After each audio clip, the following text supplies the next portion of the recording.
Greetings, my fellow freedom loving sovereign thinkers. This is LL3's newest podcast. My name is Craig, transmitting from the beautiful Swampy Mangrove, South Florida. And today's date is Thursday, January 5th, 2017. Yeah, I'm at CJ's Java Lounge, located along the river of Fort Lauderdale. Pretty quiet right now, so good time to do a show, I'd say, right?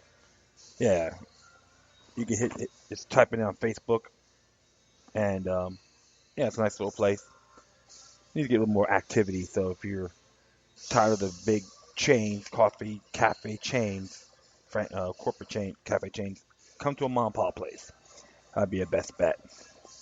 Remember to always support the locals to help the local economy. All right. Yeah, I'll just check out a few areas here.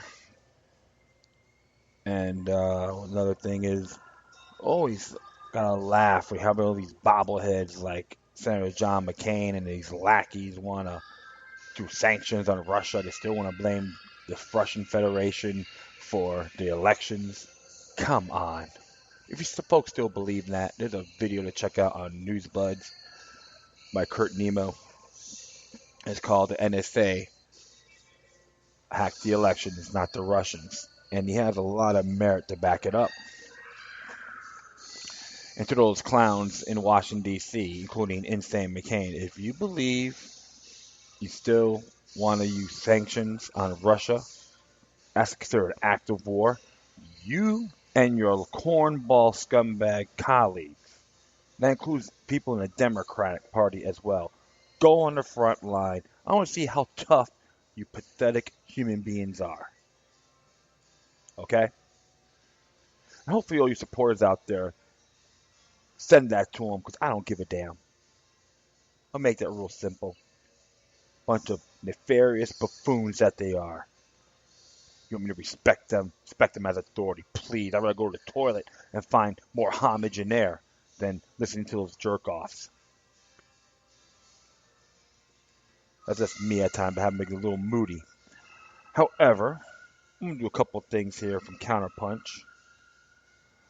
So, and others as well. Of course, Congress drafting an anti-UN bill to avenge Israel, and looting that's happening in Mexico, and of course, 10 basic forms of fake news used by major media, and the six most important Supreme Court decisions of 2016. So we'll do that in sequential order.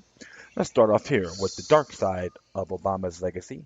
This is by Melvin Goodman from CounterPunch.com. And that's it. And like it says here, fearless muckraking since 1993. As it reads here, there's a dark side to President Barack Obama's legacy on national and international security matters that will enable President-elect Donald Trump to damage America's political institution as well as its standing in the global community. President Obama, a Harvard-trained lawyer and an expert in constitutional law, was insufficiently scrupulous in protecting our moral obligations, creating an ironic and unfortunate page in U.S. history. Instead of making the world safe for democracy, the clarion call for President Woodrow Wilson 100 years ago, President Obama contributed to the furtherance of a national security state and a culture of secrecy. The administrations of Presidents George W. Bush and Barack Obama tattled too far in the direction of the military, which already play far too large a role in the policy process in the intelligence cycle. Strategic intelligence has suffered from the Pentagon's domination, a process that has now geared primarily to support the warfighter in an era of permanent war. The strategic intelligence failures during the Obama administration includes the absence of warning regarding events in Crimea and the Ukraine, the Arab Spring, the emergence of the Islamic State, and Russian recklessness in Syria. The militarization of intelligence presumably will worsen in the Trump administration, which will be dominated by retired general officers and West Point graduates at almost all of the key departments and agencies in the foreign policy community. The CIA has become a paramilitary organization in the wake of the 9/11 attacks, with too much attention given to covert action. President Obama campaigned on the basis of transparency and openness, but ignored accountability for the CIA's transgressions and fundamentally weakened the role of oversight throughout the national security community.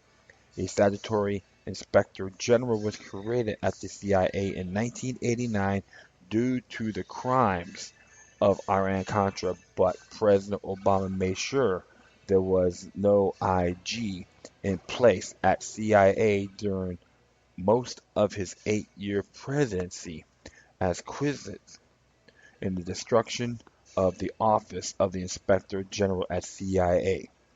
The Senate Intelligence Committee authoritative report on the CIA's illegal use of torture and abuse could not have been prepared without the work of the Office of the Inspector General. But President Obama tolerated the CIA director's interference with the committee staff and ignored calls for the release of the full report. As a result, it will be easier for a Trump administration to reinstate the use of torture that violates constitutional and international law, let alone common sense and decency.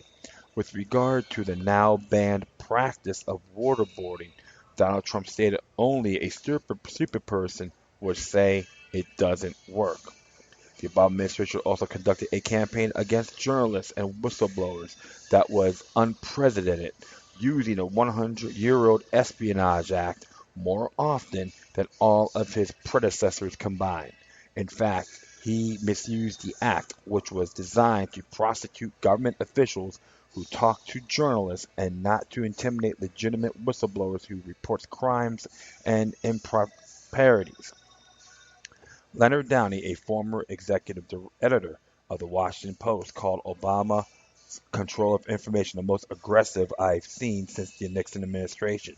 President Obama is a high-minded rhetoric denounced torture and abuse that ran counter to the rule of law, warned that our use of drones will define the type of nation that we leave to our children, and that leak investigations may show investigative journalism that holds government accountable.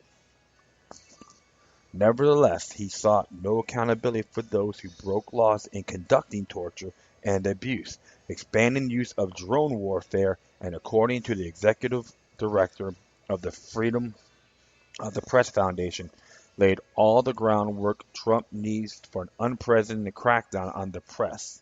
As long as Congress defers to the President on the conduct of national security, the courts intervene to prevent any challenge to the power of the President in national security policy making, and the media defer to official and authorized sources. The nation will have to rely on whistleblowers for essential information on national or international security. Their role will be particularly essential in a Trump administration in the view of the President's reckless statements on nuclear forces, nuclear proliferation, the use of force, and U.S. relations with key allies. The fact that Trump remains hostile to the intelligence briefing and that it's his first 3 appointments to the National Security Council are conspiracy theorists creates a horrifying scenario for further the dark side of the Obama legacy. Well, I have to agree on that because how I see it, President Barack Hussein Obama is just another unmeritable politician that hates our Bill of Rights culture with a passion. Yes, I don't have to repeat myself. It's self-explanatory. Another man that will pull down his pants to get respect. That's how I see my President Obama. Just another example. Why?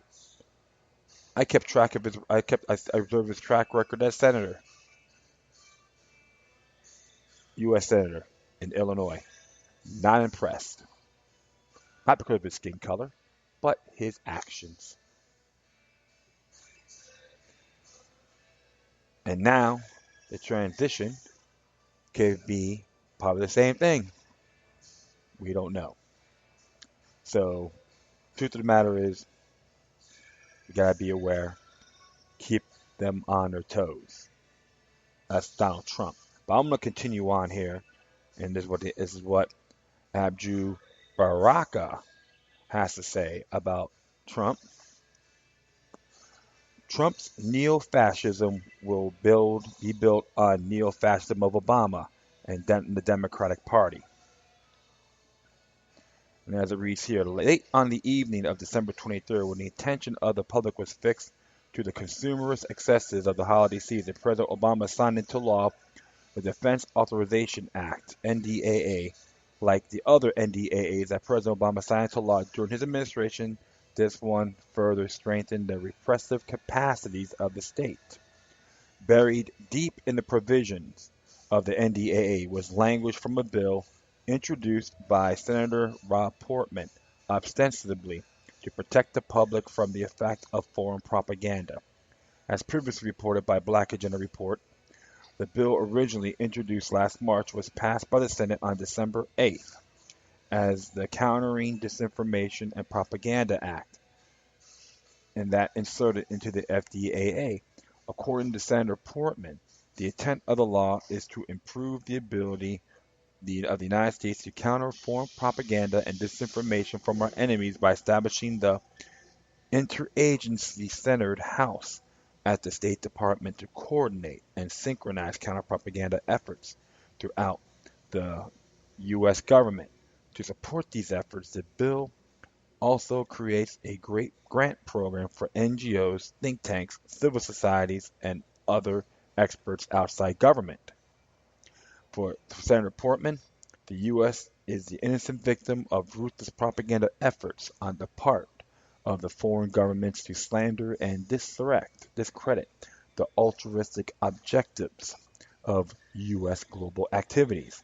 In the face of neo-McCarthyism represented by legislation and many others, repressive moves of the Obama administration to curtail speech and control information, from the increased surveillance of the public to the use of the Espionage Act to prosecute journalists and whistleblowers, one would reasonably assume that forces on the left would vigorously oppose the normalization of authoritarianism, especially in this period of the heightened concerns about neo-fascism.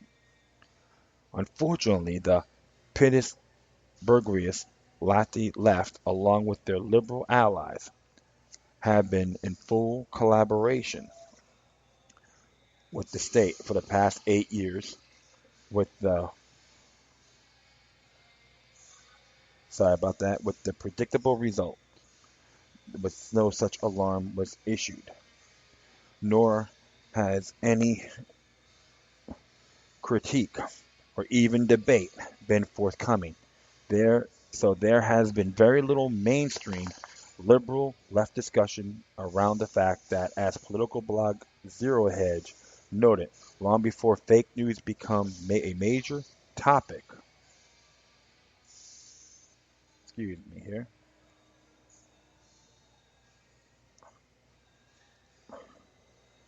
Sorry about that. Major media topic.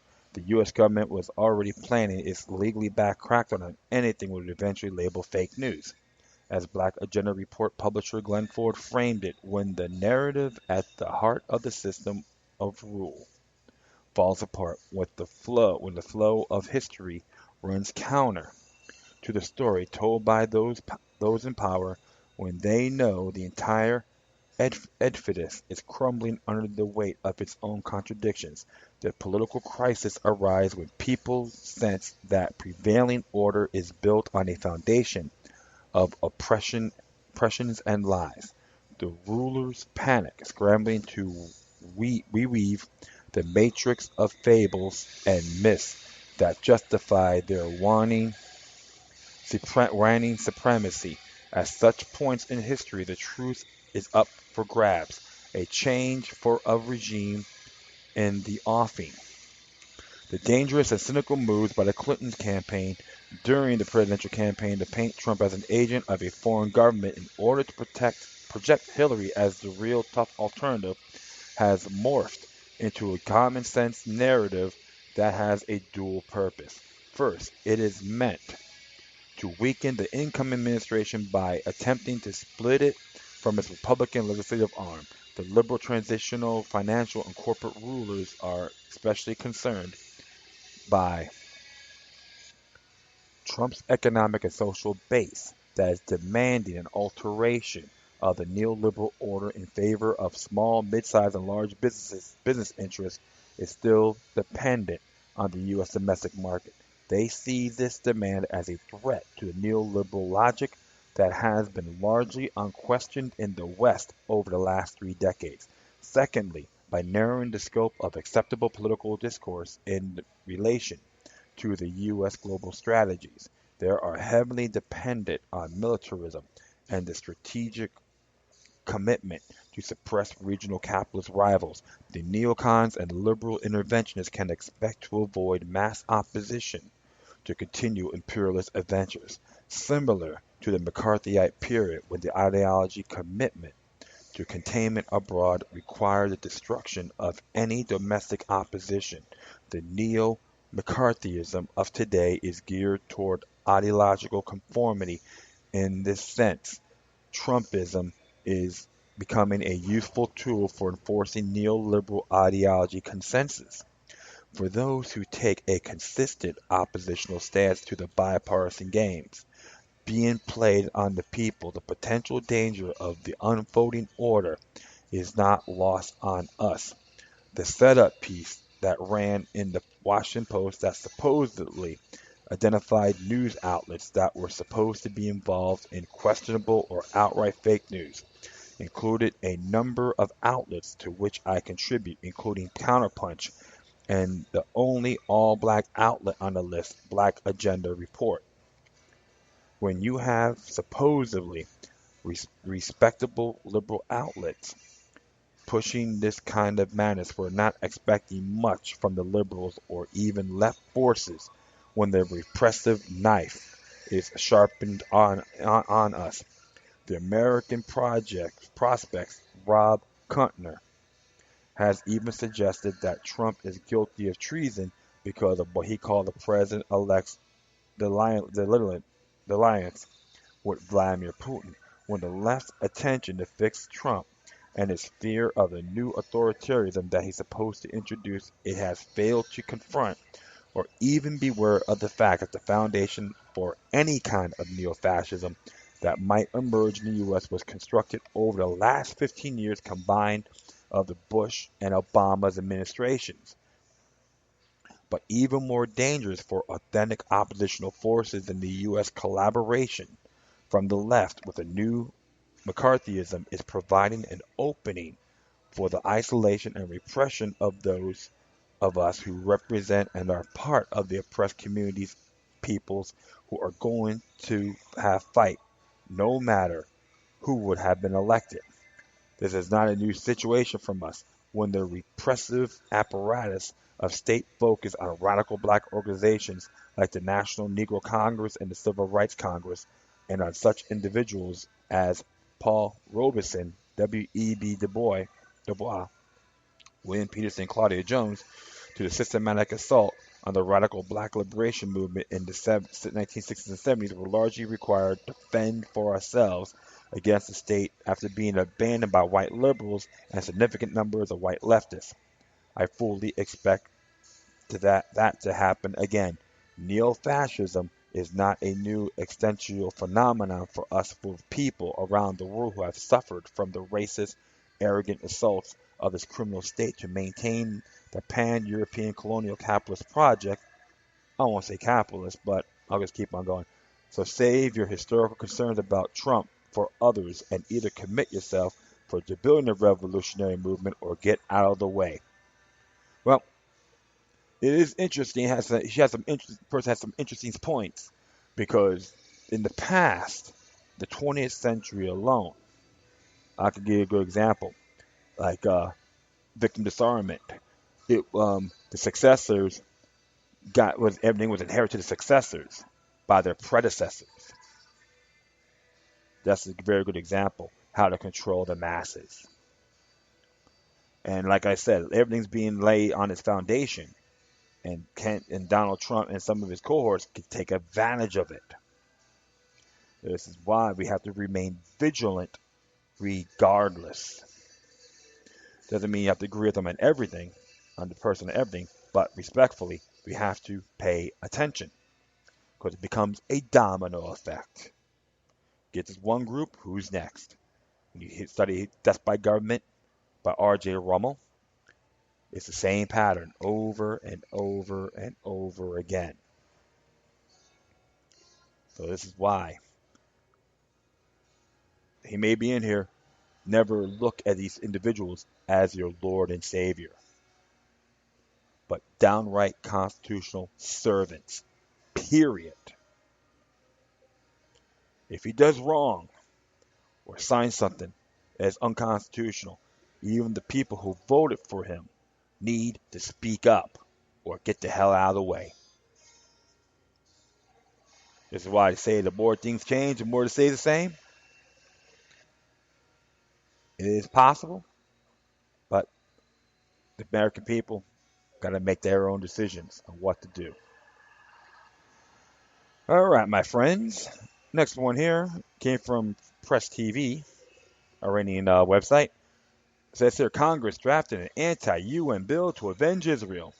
Republicans and the newly sworn U.S. Congress are putting together a number of measures to defund the United Nations in retaliation against the global body's recent resolution against Israeli settlement activities. Lawmakers from the House Freedom Caucus are going to discuss in the matter at the convention next Monday. BuzzFeed News reported Wednesday the right-wing group is expected to choose between decreasing the funding and making it voluntary, requiring Congress to decide if it's feasible every 2 years. One is an incremental step, the other is really a Herculean leap, said Freedom Caucus Chairman Mark Meadows said, calling Israel a bipartisan issue. He added Democrats would join them if the legislation is measured and appropriate. Texas Senator Ted Cruz has also called for an end for funding until the UN reverse this Israel anti-Israel resolution. The U.S. government funds over 20% of the U.S. annual budget. Washington has earmarked $494 million in the UN operations funding for the next 3 years, but the figure approached $3 billion once peacekeeping costs are factored in. Crafted by Representative John Bernstein, the Republican measure is likely to affect the operational funding only. The administration of President Barack Obama came under bipartisan fire in late December when it abstained from voting on the historic Security Council Resolution 2334, which stated that Israel is not international law, bans Israel from building any settlements on occupied Palestinian land, including Jerusalem Al-Quds. The House announced earlier this week that it would hold a vote on Thursday to declare Washington's support for the Tel Aviv regime in the wake of the UN rebuke. House Majority Leader Kevin McCarthy and House Foreign Affairs Committee Chairman Ed Royce said the Republican measure was designed to return some of Washington's lost credibility. Following the Safety Council's 14-0 in favor of the measure, Israeli Prime Minister Benjamin Netanyahu attacked Washington and other key Israel allies for not using their veto power. He also accused Obama and Secretary of State John Kerry of personally orchestrating a resolution. The Israeli envoy to the U.S., Don Dermer, pushed the envelope even further, saying on Monday that Tel Aviv was in possession of ironclad evidence that showed Obama planned the gang up. Well, I'll be very honest.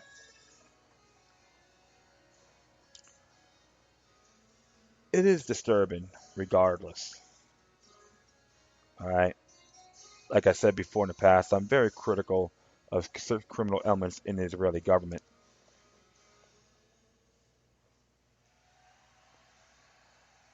However,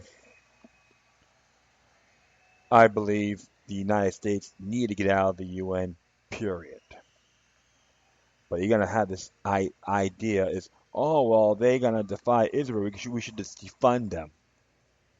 You got to do that. It should have been done a long time ago. Another Congressman Ron Paul had these bills, and you got some of these dingleberries in there voted against it. Now, oh, Israel is Israel. Let's just defund them. This is a complex issue with the whole state of Israel in general. I know I digressed a lot of it in my past episodes, and I'm not going to be arguing and condemn the country as a whole collectively. It just really gets my goat. It's got to be that aspect. So a lot of questions in those areas. I think the people in that region, I bet they get along better than the idiots in political power, whether it's Palestine and Israel. Okay, so I could see that. Now I haven't been there, so I'm not going to make any. I'm not going to say I'm 100% correct, but I believe it for sure.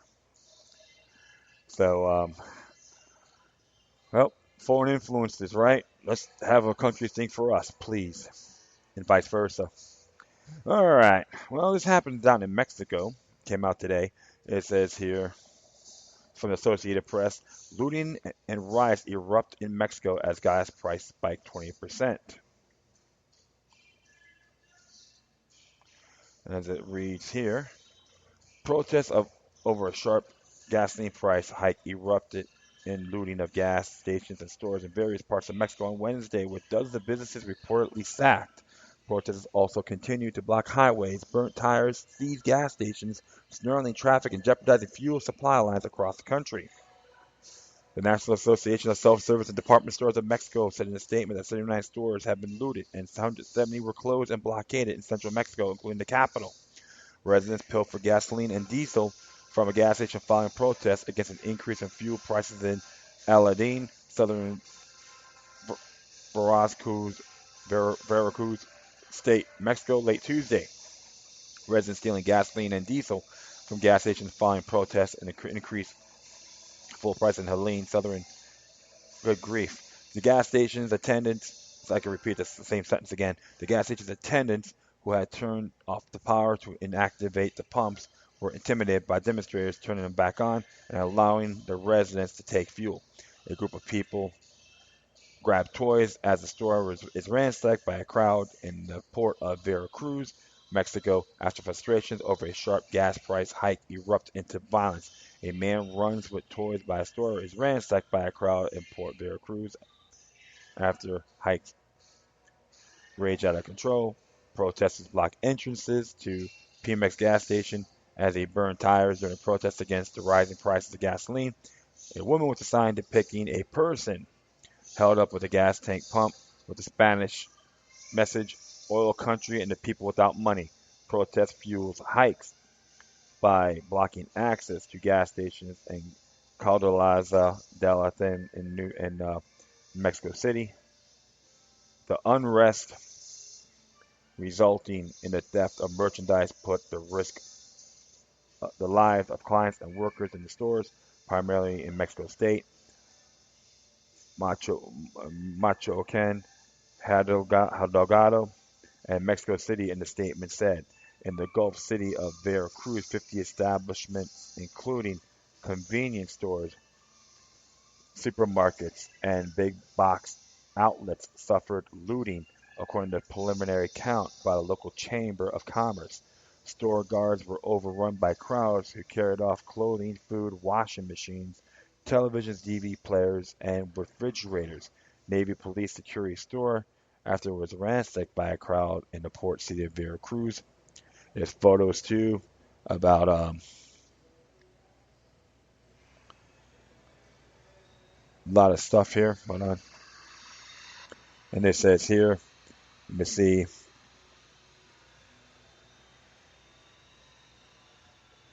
Sorry about that. Navy, yeah, Veracruz. Of course, on the left, you got suspects are detained in a police pickup truck by Navy police after the store was ransacked. And you got a woman walks away with stolen products. So you got like there's all these photos on here, so you can look at it yourselves. Police forcibly removed demonstrators who blocked a main road for about an hour as they protest hikes in gas prices in Mexico City on Wednesday. Extra police patrols were deployed, and at least 14 people were detained, the state government reported. At one supermarket, officers fired into the air to disperse the multitudes. Earlier in the day, President Enrique Pena Nieto took the airways to defend his unpopular gasoline deregulation measure that resulted in a price hikes up to 20% over the weekend. Toys, land, other products lie on the floor after the store was ransacked and looted during gas protests and related violence. Suspects were detained by Navy police after the store was ransacked by a crowd in the port of Veracruz during gasoline price protests. The increase took effect as the government ends regulated prices for gasoline and diesel, which says represented subsidies that unduly benefited wealthier Mexicans. The change boosted the average price for a liter of premium gasoline to 17.79 pesos, is about 90 cents. That makes 4 liters or about a gallon equal nearly as much as Mexico's just raised the minimum wage for a day's work, 80 pesos, about $4. Protesters blocked a main road for about an hour to protest fuel price hikes in New Mexico on Wednesday. And they go here, protesters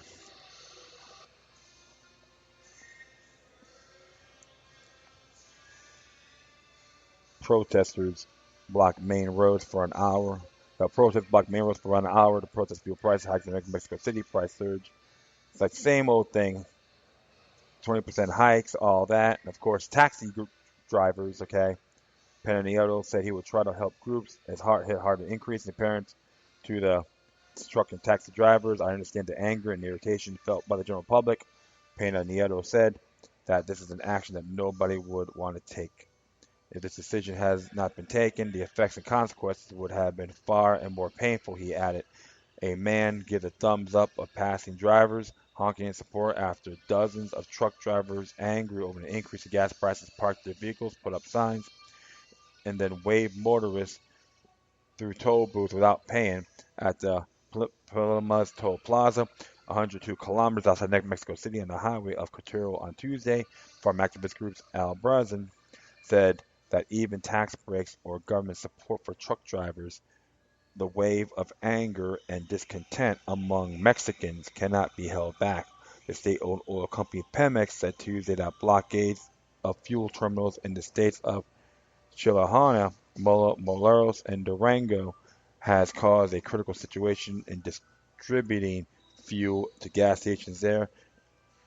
A woman writes in Spanish, no gasoline price hike on the rear window of a taxi that pulled over to show solidarity with protesters.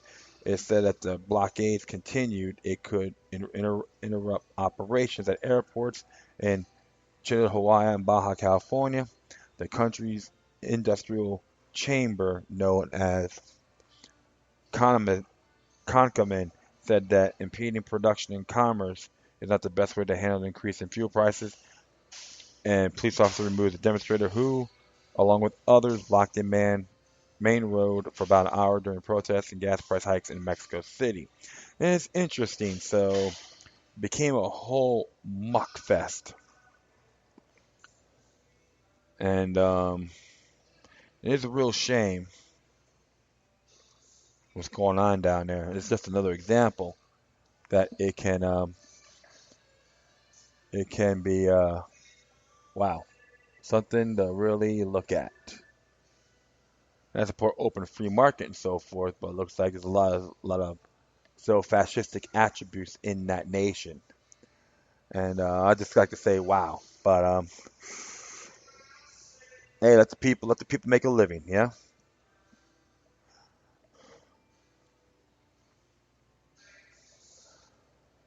Okay, you know what? I'll be back in a moment, so stay tuned. Oops, sorry about that. I am back. So, let's just see what we got in store here. My next article, if I'm correct. We got that. Okay. This was here came from John Rappaport, nofakenews.com, and actually did it for activist post. It says here 10 basic forms of fake news used by major media. The basic purpose of these 10 forms is the presentation of false picture reality. You can find more forms or divided these 10 into subcategories.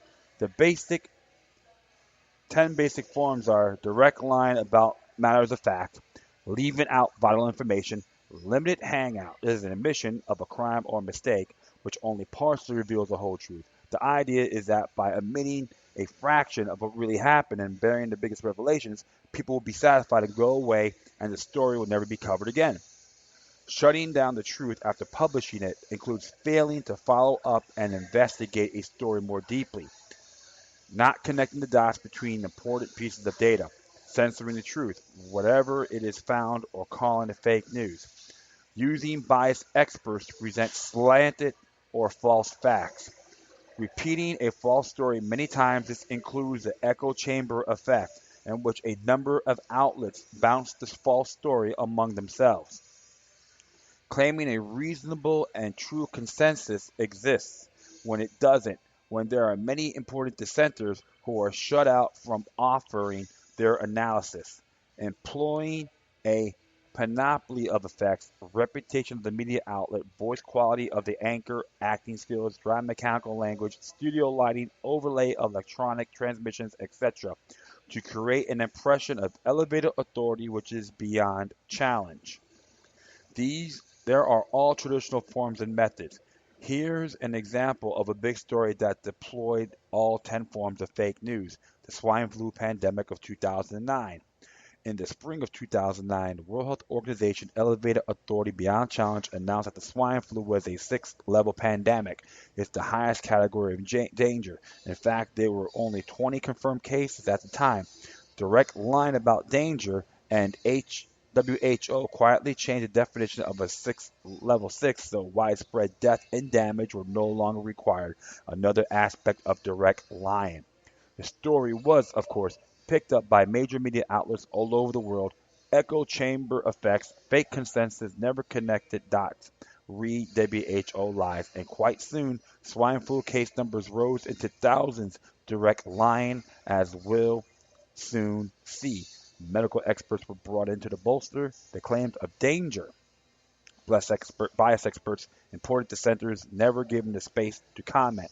In an early fall of 2009, Cheryl Atkinson, then a star investigative reporter for CBS News, published a story on the CBS News website. She indicates that the CDC has secretly stopped counting the number of swine flu case causes in America.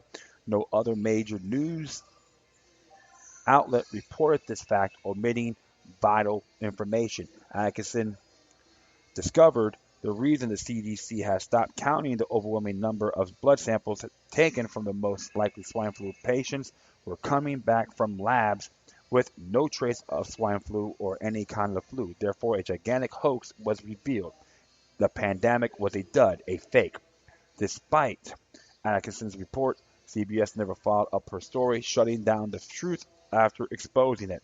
Never probed the line by the CDC, failure to connect the dots. In a sense, CBS turned Atkinson's story into a limited hangout, and a further investigation would have uncovered acres of criminal behavior by both the CDC and the World Health Organization, to say nothing of the governments and media outlets that supported these lying agencies. The mainstream press essentially censored Atkinson's revelations. Then, about 3 weeks after CBS published Atkinson's story, the WebMD published a piece in which the CDC claimed that its own line estimate of 10,000 or so cases of swine flu in the U.S. was a gross understatement. Truly, there were 22 million cases of swine flu in the U.S., and doubling down on lying, and that was that, which leads to the 11th form of fake news. If one lie doesn't quite fly, tell a much bigger lie. And after these mainstream sources are currently shouting and salivating about independent media spreading fake news, I guess you call that a number 12, accusing their opponents of committing the crimes that they are in fact committing. And he's absolutely correct. This is why they got their butts whipped in the information war. Because they want to throw things, a little drama, inaccurate information, and try to put the fear in you. Look what happened with the Zika virus. Okay, it got exposed. It was fake, it was considered inaccurate, of course, contaminated waters in the in Brazil. Just to give you again an example. And of course, everyone talks about is Allah Akbar, and I pledge my allegiance to ISIS, which I say is a New World Order agenda. And look what's been happening. Time and time again, it's been proven correct. That is a lot bigger than what it is. And of course, the classic September 11, 2001 horrific incident where 3,000 people died in the towers and a few hundred, I know, would say, were killed in the Pentagon and the planes that crashed in Pennsylvania, which a lot would say is a New World Order agenda, but they still say they attacked because of our freedoms, and some people still bought it. I never did, and I'm glad I never will. That I stay persistent on it. That's why you have to question these articles, examine the news, folks. Observe responsibly, read everything more thoroughly. Don't rely on fact checking political facts and all that because they're not that accurate either. It's been proven that. And I say that respectfully. You got to take the initiative on doing your own homework and making this into a reality. Then you can make your own judgments. They want us to be like drones, dumb, stagnant, and happy folks. We have to counter it, and this is why what happened with the Year of the Monkey 2016, and now it has a big transformation has occurred, and more people are waking up, which will be a lot more, but it's happening. All right, so whatever you do, all you folks out there that are critical thinkers, don't give up the fight. Keep on plugging away.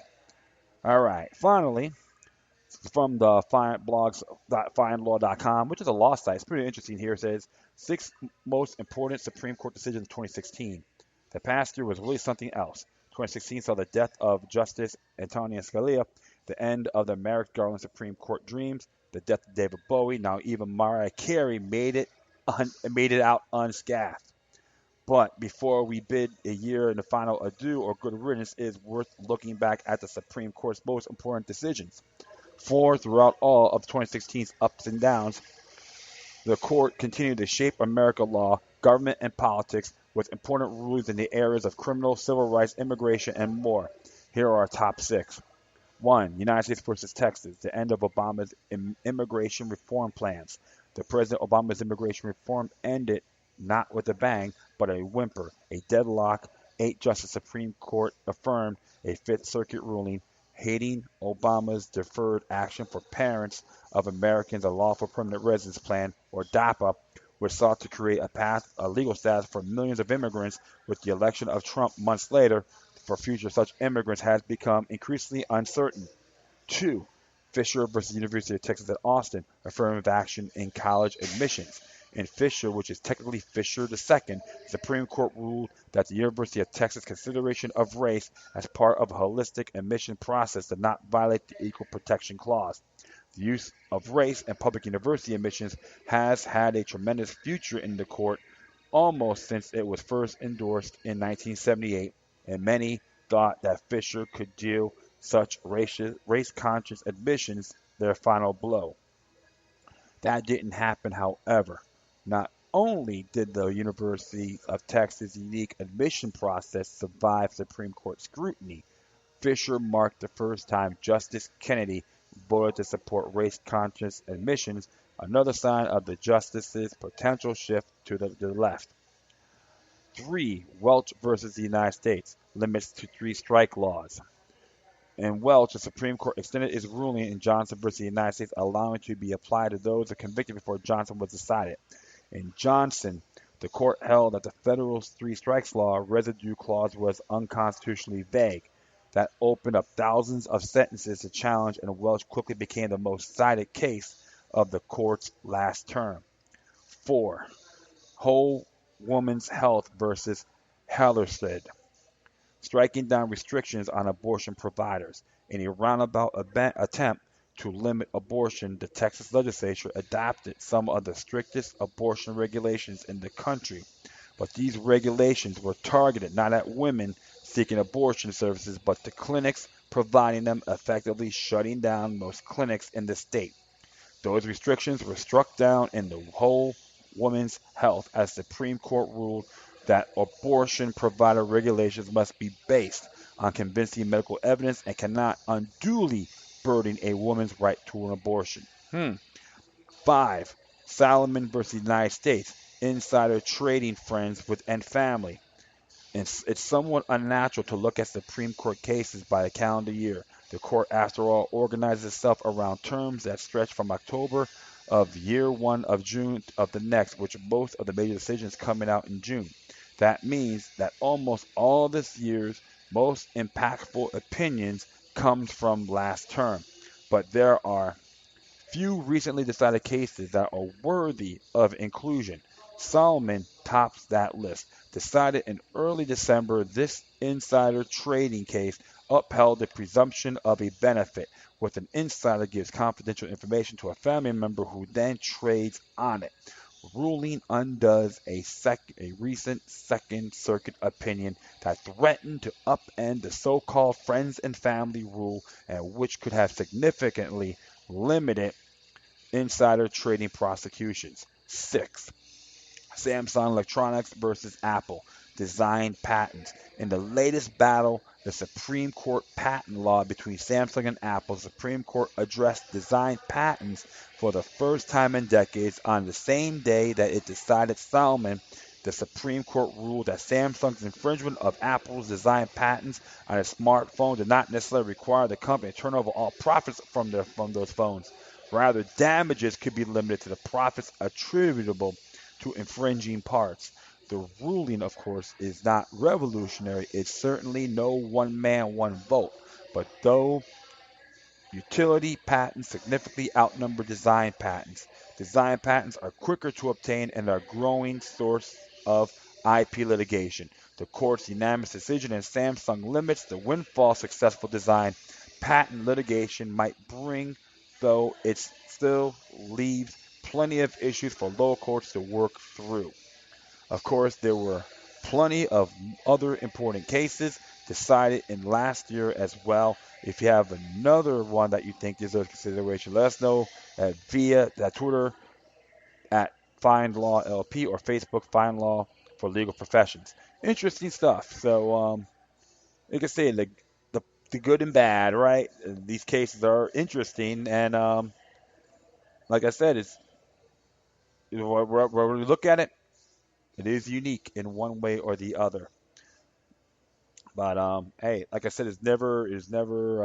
Don't live in fear, my friend. Always gotta be active, proactive, the best you can, and be vigilant eternally. All right.